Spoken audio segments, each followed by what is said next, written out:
Obi-Wan Kenobi, Episode 6. Well, we're finally at the finale, and it's here where we'll be able to determine the answer to the big question many of us have been asking. Was it worth the wait? While I would love to give a simple one-word answer here for that, unfortunately, it's more of a yes and no kind of deal if you get what I mean. Which, if you think about it, pretty much stays true to how the series has been thus far. We start the episode off unexpectedly on Tatooine, and already this got my brain running laps in my head trying to figure out what was going on. It definitely couldn't be a scene of Ben arriving or anything like that. Not only is he still stuck in space without a hyperdrive, but even so, he needs to return Leia to Alderaan first. Then it hit me. But I just kept telling myself, no, they're not going to do that. They're not gonna go do that. And whoa, they actually did it. Yeah, it turns out that Reva not only has two stomachs, but also mastered the art of teleportation to get to Tatooine this quickly without any transportation left on Jabeam. To tell you the truth, this was the first time in the series that I actually laughed out loud in disbelief in just how horrid the writing here was. Because last time we checked, Reva was moments away from dying after getting stabbed in the gut with a lightsaber by Vader of all people. Then left to die in an empty hangar with no people or transport ships left behind. Yet how is it that she's now suddenly on Tatooine looking for Luke Skywalker and not dead like Qui-Gon was, who got dealt with the exact same stab wound and everything? I'm going to guess the writers are hoping that we remember Uncle Fester's line from last week and how the will to continue life through revenge and something like that, and connect that to what happened here, even though obviously the real reason was due to Fester's species having a second stomach, which I understand why now they didn't mention that in the previous episode. I was kind of wondering why they didn't. This makes sense, as obviously that wouldn't apply to Reva, and the fans would be asking questions. Which is no bueno here, so yeah, even then, Reva isn't even that deep in the dark side to tap into that kind of power. I mean, Fester at least has Sith dark side eyes. She, on the other hand, has no physical dark side corruption of any kind, playing more so the role of a dark side imposter, so there's no way I buy that she was able to survive a fatal stab wound on the basis of anger for revenge. Somehow magically healed herself and then teleported to Tatooine. But yeah, clearly the writers don't want us thinking too much into this, otherwise it makes the rest of the episode not make sense, and well, too late for that I guess. Meanwhile, back in space, we find the Path transport trying to escape Vader's Star Destroyer, the Devastator, in a scene that's very reminiscent of A New Hope's opening and also a bit of The Last Jedi's space chase. With the hyperdrive broken and there being, well, no replacement, Ben knows that the ship's shields won't hold for long and decides to give himself up to Vader in order to give everyone else on the ship a chance to escape. So pretty much repeating the exact same scenario from last episode, but well, in space this time. And as we all know, everything is better in space.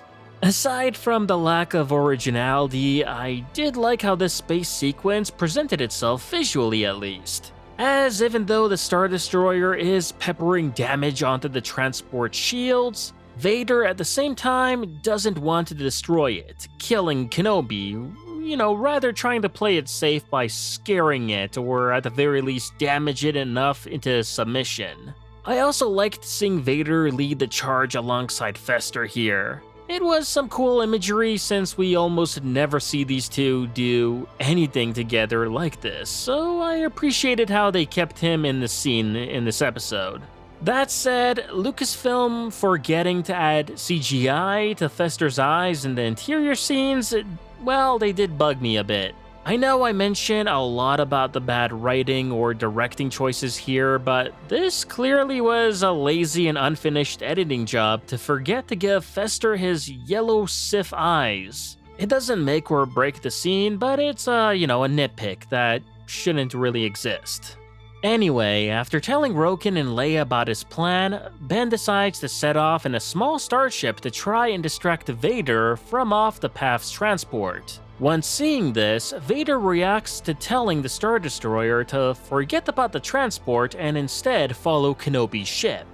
At the same time, Fester argues with Vader that it would be smarter to continue going after the transport rather than focus on one old weak Jedi. But of course, Vader could care less about his opinion and orders his crew to chase Kenobi now instead. And well, this is where my second gripe with this episode lies. The first one was with Reva, and this is with this whole thing about forgetting TIE fighters. As, first of all, why not just send a wave of TIE fighters to go after and destroy that defenseless transport while you focus on Kenobi? I'm pretty sure this is a rather reasonable suggestion here, right? Last I checked, the Star Destroyer holds up to 48 TIE fighters, so that's more than enough to deal with a slow transport that doesn't even have any defensive capabilities. And even then, if Fester wanted to, he could have easily hopped in a TIE fighter himself like we've seen the Grand Inquisitor do in Rebels. Then he could have led a squadron of TIEs and destroyed the transport. Heck, throw in a couple of TIE bombers and that transport is gone after a few minutes, easy peasy. But yet, like in true Kenobi fashion, the writers simply forgot that TIE fighters are a thing in this universe and commit everything to just Ben and Ben alone. And okay, fine, it's beyond stupid, but fine, okay. Meanwhile, word gets out on Tatooine that Reva is after Luke, and Owen heads back to the farm to warn Beru. To both ours and Owen's surprise, it turns out that Beru doesn't want to run away, but rather hold her ground against Reva on the farm. And well, while I did at first think just how much of a badass Beru must be to even have the female balls to think of this and convince Owen to go along with it, at the same time, it also doesn't really make much to any sense.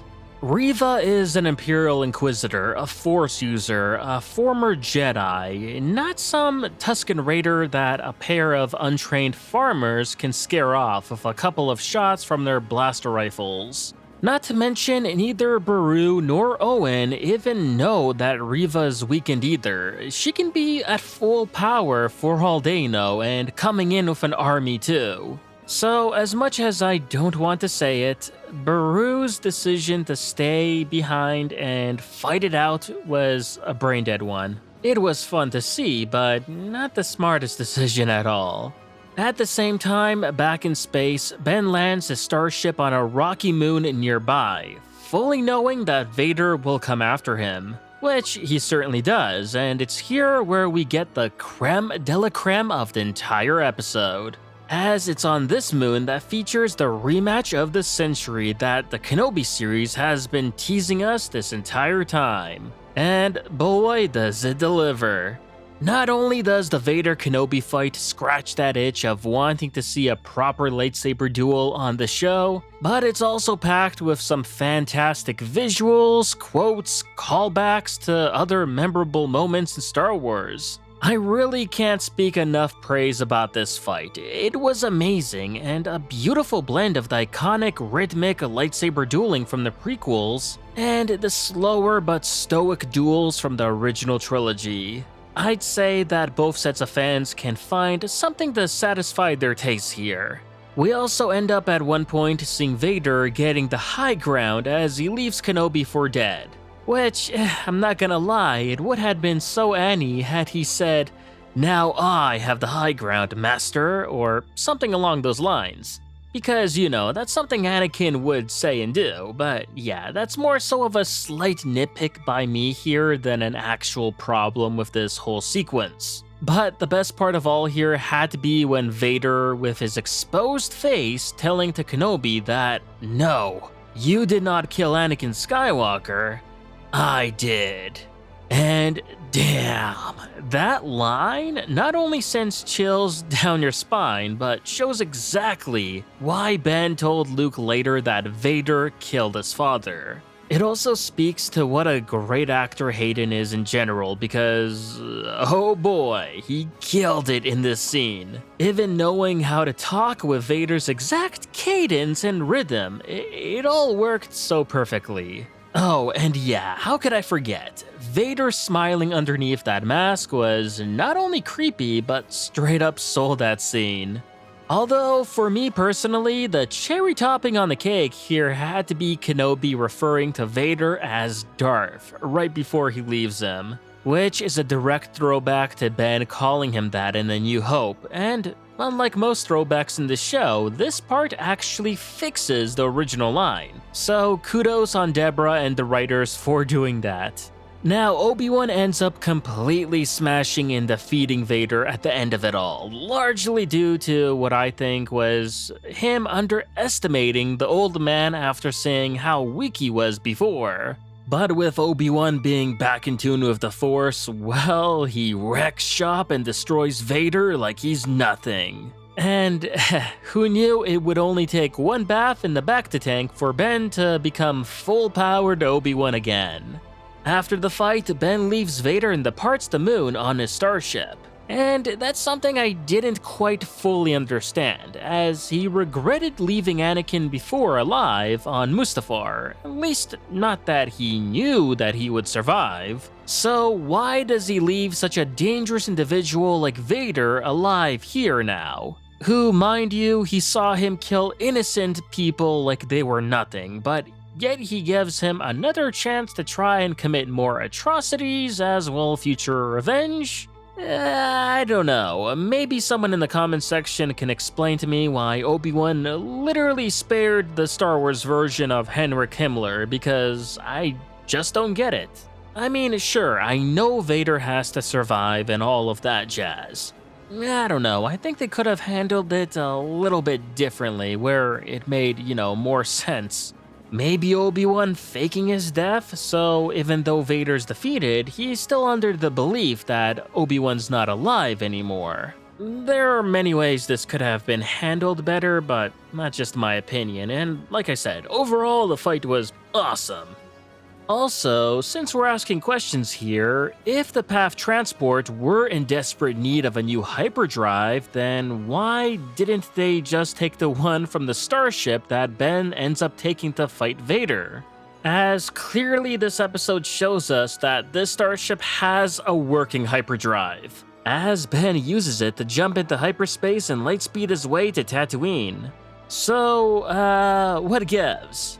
I mean, I know the real answer here is that the writers and Deborah simply forgot about it, but I don't know. I suppose I'm just trying to figure out an in-universe reason for this sloppy writing.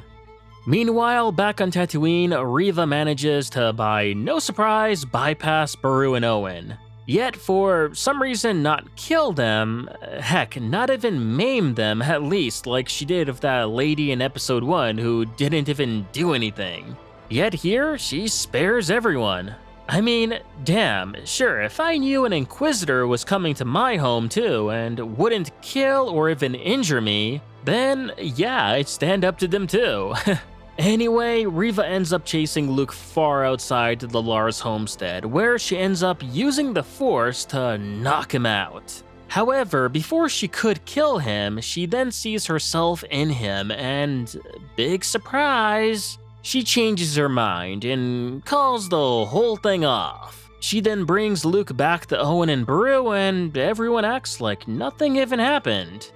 I mean, Ben even ends up coming up to Reva to cheer her up, and it was here where I was half expecting him to say, don't worry Reva, chin up, you'll get that boy next time. But yeah, this whole Reva's subplot was not only pointless and cringe, but ended up being a big waste of time in the end. Not only did it take away from the epic Vader and Kenobi fight as it kept cutting back to Reva's chase for Luke on Tatooine over and over again, but it resolved nothing. If anything, I think it only paints Ben as a pretty bad individual if you think about it. As not only did he let Space Himmler live, but now gets friendly and lets a Space SS officer walk. despite all of the horrors and war crimes that she's committed. Okay, yeah, alright, super weird. Later on Mustafar, a restored Vader abandons his search for Kenobi after Emperor Palpatine questions his motives and loyalty.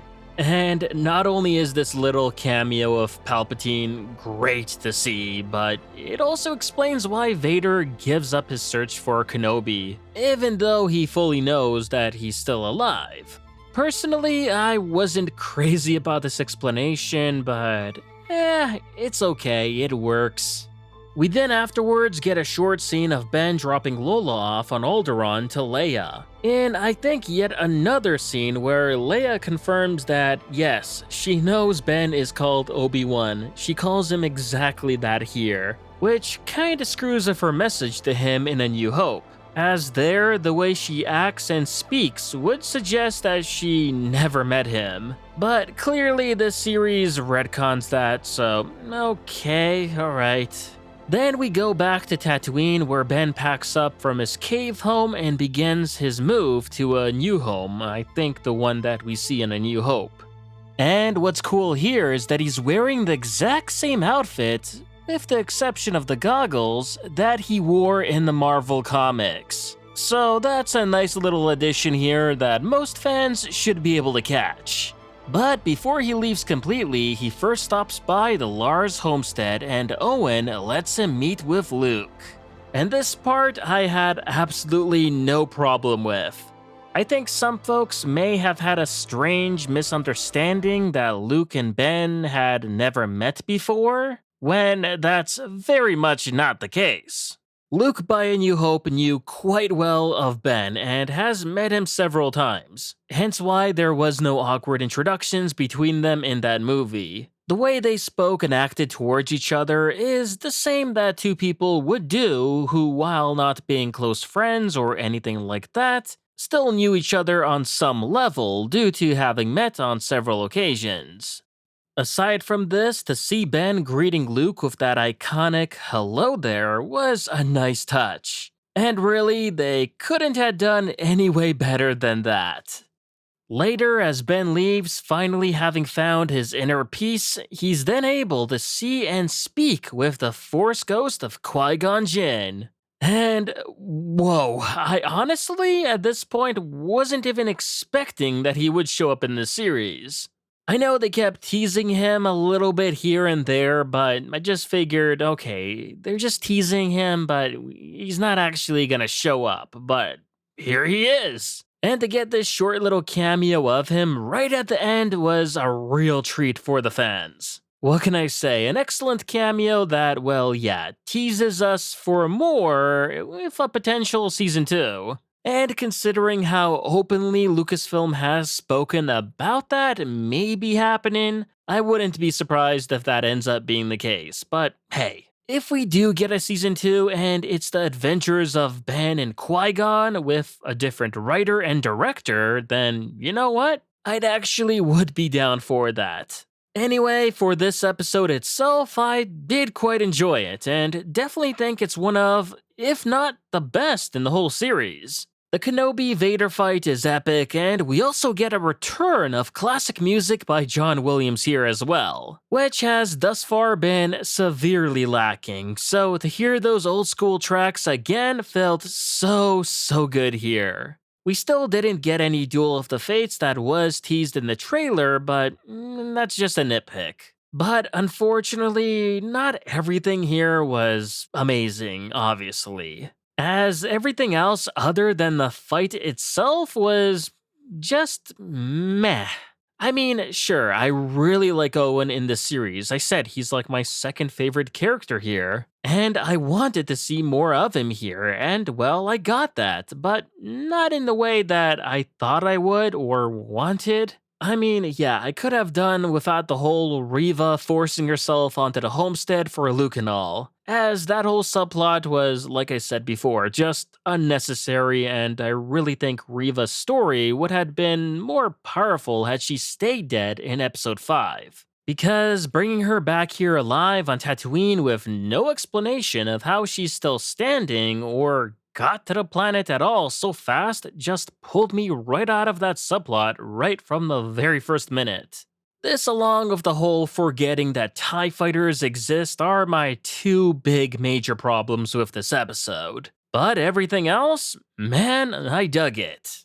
As for the series overall, or should I say season 1 now, maybe, after looking at all 6 episodes and the good and the bad that came with them, then I hate to say it, but for me at least, it was largely disappointing. I know I came into this with huge expectations, thinking it would surpass The Mandalorian in every way, and really, it should had. But once I found out that for some reason they gave Kenobi a much lower budget than The Mandalorian, afterwards tossed in some bad writing, inconsistent directing, and cheap CGI, then the show itself failed to deliver on a lot of aspects. The short episode runtimes weren't great either if you think about it, and there was just so much wasted opportunity here.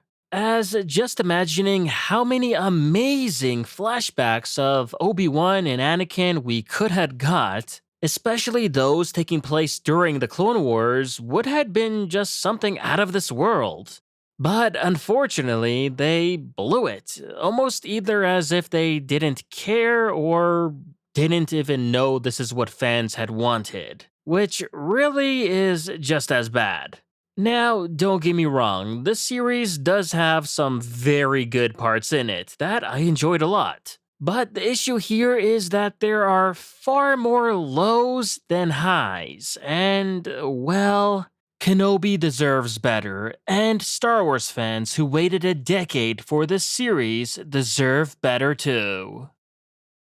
And that was my take on this episode of Obi-Wan Kenobi. Let me know what you all thought about the episode in the comments below. And if you haven't already, remember to like this video, subscribe to the channel, and I'll see you on the next one.